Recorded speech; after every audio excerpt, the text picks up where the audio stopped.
सो भाई कल रात से सबसे बड़ा क्वेश्चन ये है जो मैंने थंबनेल में दिया है कि वेयर इज जावी बॉल। जो हम लोग का हाइप था या फिर एक्सपेक्टेशन था कि जावी अलोंसो आएंगे एंड बहुत कुछ हो जाएगा, कल हम लोग एक बहुत बढ़िया मैच देख पाएंगे, लेकिन वो जावी बॉल कहाँ पे है।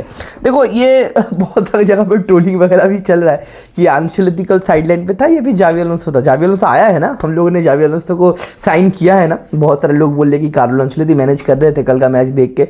देखो ज़्यादा रिव्यू बनाने का ज़रूरत नहीं है, फिर ज़्यादा कुछ बात करने का ज़रूरत नहीं इस मैच के लेकर, क्योंकि इस मैच का जो रिव्यू है, इस मैच का जो एक्चुअली में जो पॉइंट है वो थिबो कोर्तुआ ने बोल दिया आफ्टर द मैच। थिबो कोर्तुआ को पूछा गया कि भाई किस तरीके से मैच चला या फिर क्या प्रॉब्लम क्या हुआ, तो थिबो कोर्तुआ ने भी ये साफ बोल दिया कि 4 साल से हम लोग कार्लो अंशुलती के अंडर में खेल रहे थे, 4 दिन में ये चेंज होने वाला नहीं है।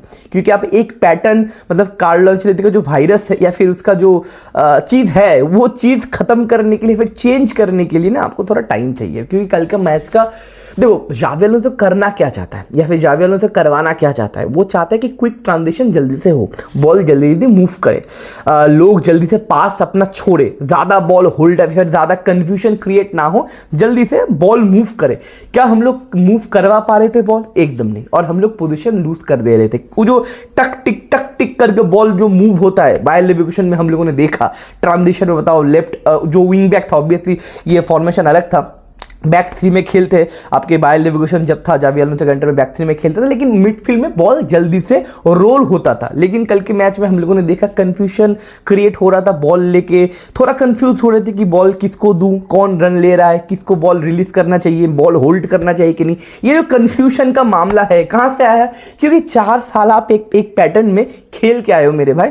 तो थिबो कोर्तुआ ये भी बोले कि हमको लगता है कि अंशुलती के अंडर में हम लोग अभी तक खेल रहे हैं। तो भैया ज़्यादा यहाँ पे पैनिक करने की दरकार नहीं, क्योंकि हर एक चीज़ का एक टाइम होता है। एंड जावी अलोंसो ये बोले इट्स अ प्रोसेस, आपको थोड़ा बहुत टाइम तो देना पड़ेगा, ज़्यादा नहीं, कम से कम 6-7 मैच तो आपको देना पड़ेगा। उसके बाद आप एक पैटर्न समझ में आ जाएगा। क्योंकि जावी अलोंसो ये भी बोले कि हम लोगों ने एक पूरा ट्रेनिंग सेशन हम लोगों ने किया है और 3 ट्रेनिंग सेशन टोटल किया है, एक फुल ट्रेनिंग सेशन। उसके बाद भी हम लोगों के पास बहुत सारे खिलाड़ी था नहीं, क्योंकि रूडिगर इंजर्ड है, कारवाहल आया है थोड़ा बहुत, लेकिन फुल ट्रेनिंग सेशन का अभी तक कोई मामला नहीं है। मेंडी भाई हमारे अक्टूबर तक बाहर रहेंगे, मतलब मेंडी भी अवेलेबल नहीं है। किलियन एम्बापे का भी फीवर हो चुका है, वो भी आने वाले मैच जो पकुचा कौन पिकाचू किसके साथ मैच है वो भी मिस कर देंगे। तो टीम में कुछ प्लेयर्स है नहीं, जो प्लेयर्स लिमिटेड प्लेयर्स है उनके साथ जो ट्रेनिंग सेशन हुआ है, कुछ हम लोगों को एक एग्जाम्पल, हम लोग को एक मॉडल हम लोग को कल देखने को मिला क्या करवाना चाहता है एंड क्या प्रॉब्लम्स ये भी हम लोग को देखने को मिले। ये कल का मैच का बहुत डिसअपॉइंटेड है अकॉर्डिंग टू मी, एकदम नहीं मेरे भाई। बहुत सारा पॉजिटिव पॉइंट कल के मैच से हम लोग बात करेंगे। देखो कल का मैच जीतना तो चाहिए था, ऑब्वियसली कुछ भी हो अल हिलाल को आपको पेलना चाहिए था, लेकिन ये भी चीज़ है मेरे भाई, अल हिलाल एक अच्छा टीम है, उनके पास सिमियोने इंजागी मेरे भाई, पिछले 4 साल का 2 बार UCL फाइनलिस्ट जो मैनेजर है, वो मैनेजर है उसके वहाँ पे खेल रहा है। एंड कहने की उनके जो मिडफील्ड है, उनके जो बैकलाइन है काफ़ी अच्छा है। ऑब्वियसली यूरोप स्टैंडर्ड का नहीं है, हाईएस्ट लेवल का नहीं है, लेकिन यूरोप में हर एक टीम को, टॉप टीम ये 3-4 टीम को छोड़ के मैक्सिमम टीम को अपने दिन में पेल सकते मेरे भाई। और स्पेशली जो हाफ टाइम के पहले, मतलब फर्स्ट हाफ में जो फुटबॉल का डिस्प्ले दिखाया भैया अल हिलाल ने, काफ़ी काबिले तारीफ है। ये तो भैया कॉम्प्लीमेंट तो देना चाहिए, क्योंकि पहले हाफ में पूरा बुली कर दिया था, एकदम बुक कर दिया था हम लोगों को। पहले हाफ का अगर बात बोले आप लोगों को, अल हिलाल के पास 55% पोजीशन था और हमारे पास 45% पोजीशन था। उनका एक जीता 1.54 और 3 गोल भैया कहीं नहीं गए थे। देखो 1.5 मिनट के अंदर ये चांस क्रिएट हो गया था। यहाँ पे अगर बंदे ने शॉट रिलीज कर दिया था भैया, ये कहीं नहीं गया था, ये गोल कहीं नहीं गया था। उसके बाद कुछ टाइम के बाद ये टैपिंग कहने की गोल पोस्ट के अंदर ये बॉल रहता तो ये भी गोल हो सकता था।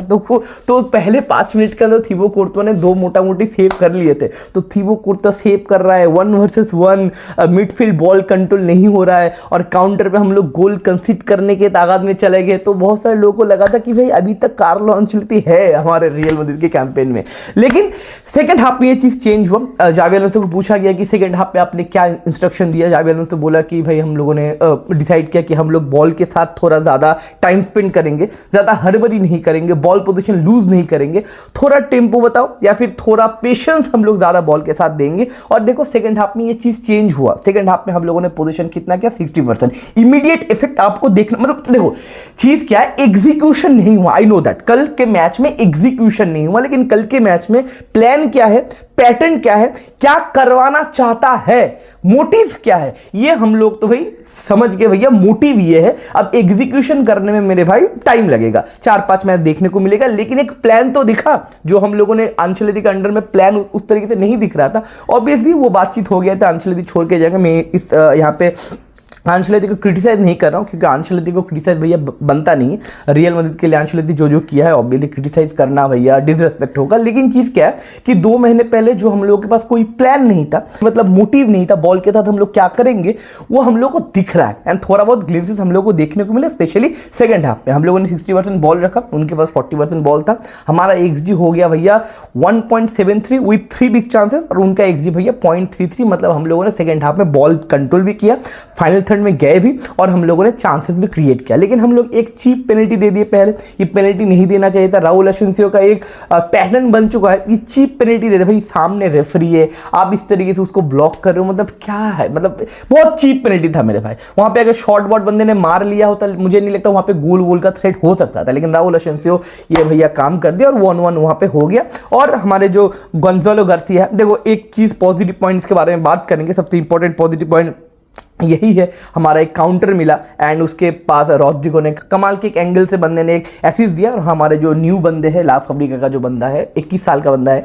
गोंजालो गार्सिया, उसने अपना पहला गोल मार दिया। और पिछले 2-3 मैच में बंदे ने आई थिंक 2 गोल 1 असिस्ट मारा है। एक मैच में आर्दा गुलर या फिर किसको एक असिस्ट भी दिया था बंदे ने, तो मोटा मोटी करके 2 गोल और 1 असिस्ट पिछले 1 महीने में बंदे का हो चुका है। और पहला गोल जावी अलोंसो की एरा का पहला गोल भैया किलियन एम्बापे, विनीसियस, रॉड्रिगो कोई नहीं, हमारे गोंजालो गार्सिया ने मारा है। हम लोगों ने नेगेटिव की बात तो कर लिया, फेडे वेलवर्दे ने भाई पेनल्टी मिस किया, ठीक है भाई, फेडे वेलवर्दे पेनल्टी मिस किया, इस मैच में पेनल्टी मिस करो भैया, इंपॉर्टेंट मैच में मत करना, ठीक है। जो गलती करना है ये सारे फुद्दू मैचेस में कर लो, इंपॉर्टेंट मैच जब आएगा, नॉकआउट मैच जब आएगा, तो भैया गलती नहीं करना। नेगेटिव पॉइंट क्या है, बॉल नहीं चल रहा था। नेगेटिव पॉइंट एक बिल्डअप प्ले उतना हो नहीं रहा था। नेगेटिव पॉइंट एक और भी है कि विनीसियस जूनियर, कि भाई विनीसियस जूनियर को क्या जड़ी बूटी खिला दिया गया है, या फिर विनीसियस जूनियर कल के मैच में मोटा मोटी दिखाई नहीं। 2-3 जगह पे ग्लिम्सेस दिखा, वो जो काउंटर अटैक पे गोल हुआ वहाँ पे विनीसियस जूनियर का थोड़ा एक बिल्डअप था या फिर काम था। एंड सेकेंड हाफ के पहले मिनट में एक चांस बना था जहाँ पे गोंजालो गार्सिया ने एक हेडर दिया था, वहाँ पे विनीसियस ने क्रॉस दिया था, एक भी बिल्डअप में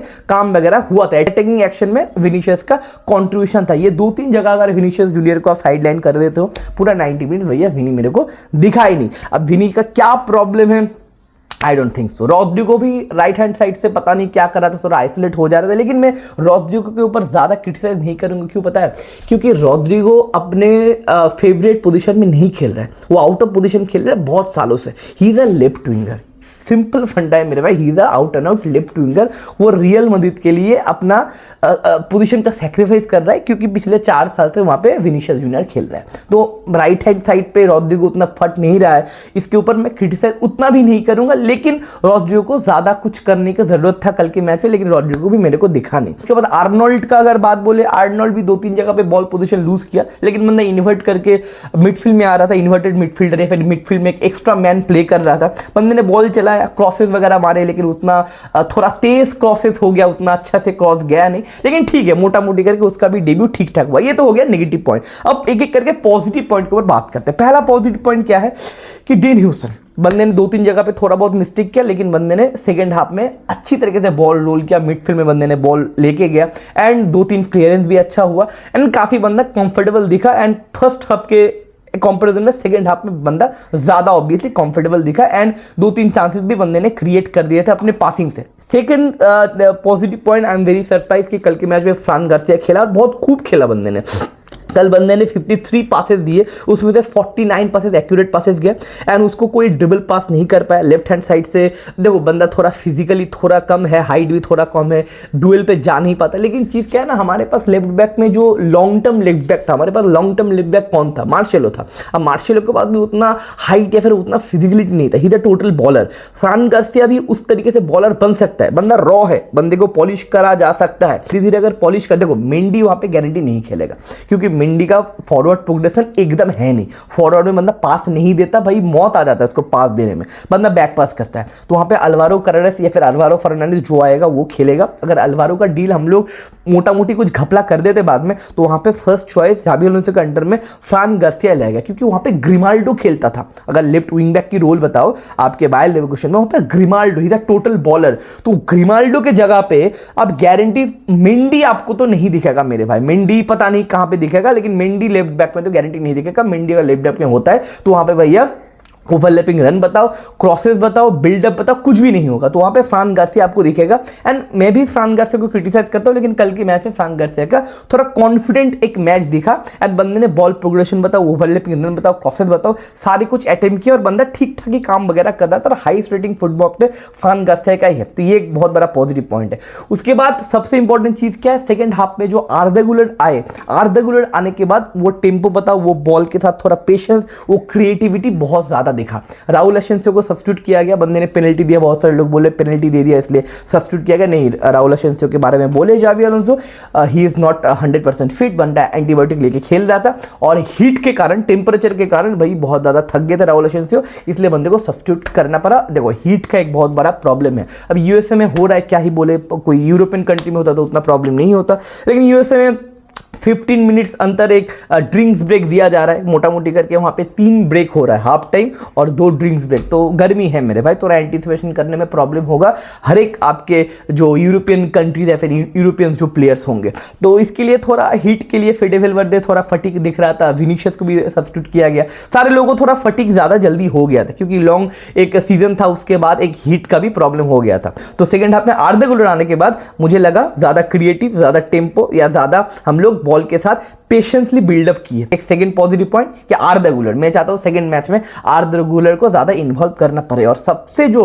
मेन पॉजिटिव पॉइंट ये है दैट इज गोंजालो गार्सिया। देखो हम लोग एक ढूंढ रहे थे पिछले 15-20 दिन से एक रूमर चल रहा है कि जोशेलू जैसा एक हम लोग सेंटर फॉरवर्ड ढूंढ रहे जो आउट एंड आउट नंबर 9 है। मैंने बहुत दिन पहले एक वीडियो बनाया था, जावी एरा कैसे क्रिएट होगा, जावी अलोंसो किस तरीके से प्लेइंग 11 सजाएंगे। वहां पे मैंने एक चीज बताया था, थोड़ा सा अलग है, थोड़ा सा अनपॉपुलर ओपिनियन है, लेकिन विनीशियस, रॉड्रिगो और एम्बापे एक साथ नहीं खेल सकते मेरे भाई। हमारे पास एक नंबर 9 या फिर एक पोचर होना चाहिए। अगर पोचर नहीं होते विनीशियस या फिर आप एम्बापे को पोचर, ठीक है, मतलब Mbappe is not a number 9, simple चीज ये है, एम्बापे इज नॉट अ पोचर। हम लोग के आउट एंड आउट नंबर 9 चाहिए, तो उस तरीके से जो क्रॉसेज अटेम्प्ट करेगा, क्योंकि हम लोग क्रॉस नहीं देते। अब आपके पास फ्रान गार्सिया है, अब आपके पास अल्वारो आएगा, आपके पास आर्दा गुलर अगर मिडफील्ड में खेलेगा बंदा, फ्रैंको आया है, मतलब फ्रैंको को आप क्लब वर्ल्ड कप के बाद आपको देखने को मिलेगा, आपके अंदर ट्रेंट अलेक्जेंडर आर्नोल्ड है, तो इतने सारे लोग होंगे बॉक्स के अंदर क्रॉसेस देने के लिए। अब क्वेश्चन क्या है, क्रॉस लेगा कौन, आएगा क्रॉस, हिडर मारेगा कौन, Kylian Mbappe? No. Vinicius junior? No. तो कौन मारेगा? तो एक ऐसा सेंटर फॉरवर्ड चाहिए, नॉट अ टारगेट मैन। मैं नहीं बोल रहा कि टारगेट मैन खंबे की तरह खड़ा हुआ होगा, सिर्फ हेड मारेगा, जोशुलू जैसा, नहीं। मैं बोल रहा हूं एक नंबर 9 जो हेडर के लिए एक्टिव रहेगा, क्योंकि हमारे पास 3-4 ऐसे अच्छे खासे क्रॉसर्स होंगे आफ्टर द वर्ल्ड कप या फिर आफ्टर जब पूरा प्लेइंग 11 हमारे पास आ जाएगा। लेकिन वो क्रॉसेस अटेम्प्ट करेगा कौन? हमको एक पोचर चाहिए फॉर द बेटर बैलेंस।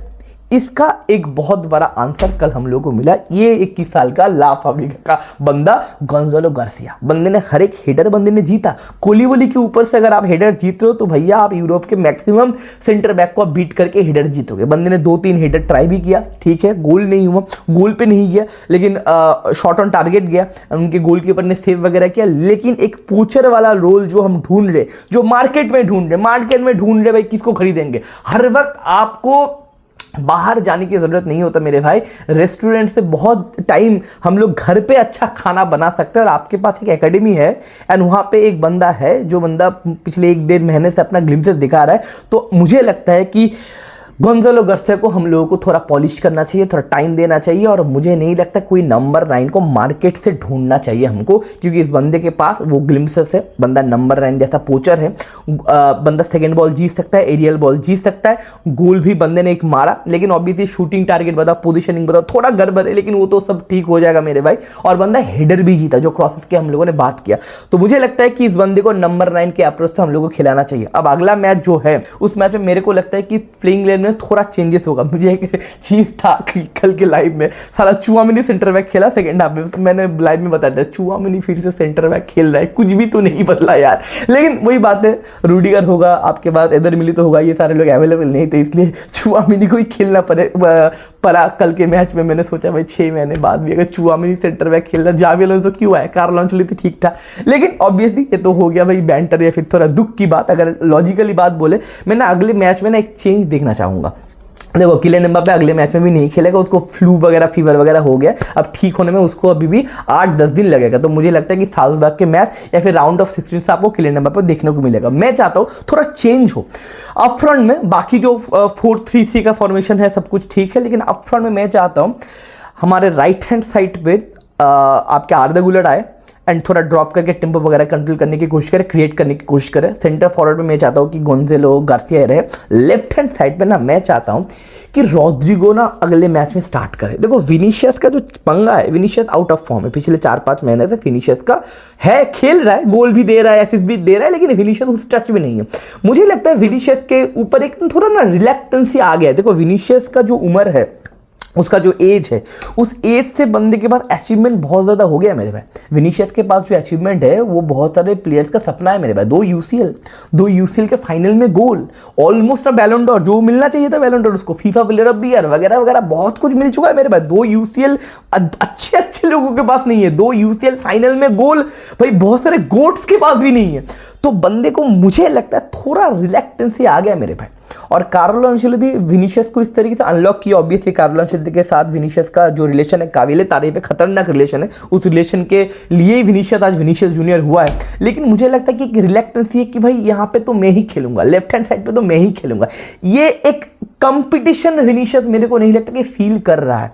तो मेरे को लगता है कि रॉड्रिगो को अगर लेफ्ट हैंड साइड पे खिलाया जाए अगले मैच में, हम लोग देख पाए कि रॉड्रिगो लेफ्ट हैंड साइड पे कैसा खेलता है, क्योंकि he is an outer not left winger, लेकिन बंदा 3-4 साल से राइट विंग में खेल रहा है, अपना पोजीशन सेक्रीफाइस कर रहा है। एंड मुझे लगा था रॉड्रिगो को हम लोग बेच देंगे, लेकिन अभी भी जो रिपोर्ट है कि जावी अलोंसो बोल रहा है रॉड्रिगो एक क्रूशियल पार्ट होंगे। अब क्या बैक 3 सिस्टम में राइट विंग बैक खिलाएंगे रॉड्रिगो को, आई डोंट नो, पता नहीं, वो उसके बारे में बाद में बात करेंगे। लेकिन पहले क्लब वर्ल्ड कप के बारे में बात करते हैं। अगले मैच में मैं चाहता हूँ कि विनीशियस को थोड़ा ड्रॉप किया जाए, ये रिलैक्टेंसी थोड़ा शेक किया जाए कि भाई तुम्हारा गारंटी नहीं है कि तुम यहाँ पे खेलोगे, गारंटी। अगर हम लोग बाद में अगर प्रॉपर प्लेइंग 11 में यहाँ पे लेफ्ट हैंड साइड पे एम्बापे और सेंटर फॉरवर्ड में हम लोग अगर गोंज़ालो गार्सिया को मतलब फिट करके रॉड्रिगो को रोटेशन पॉलिसी कर दे तो विनीशियस बाहर भी हो सकता है। मतलब देखो एक थ्रेट, एक क्वेश्चन मार्क होना चाहिए किसी प्लेयर के ऊपर। आप गारंटी दोगे कि भाई जो भी है तू ही खेलेगा यहाँ पे, तो मुझे लगता है थोड़ा रिलैक्टेंसी, थोड़ा ओवर कॉन्फिडेंस गारंटी आएगा। तो मैं चाहता हूँ कि अप फ्रंट 3 में थोड़ा ये चेंज हो, जो विनीशियस की जगह पे रॉड्रिगो लेफ्ट हैंड साइड पे आए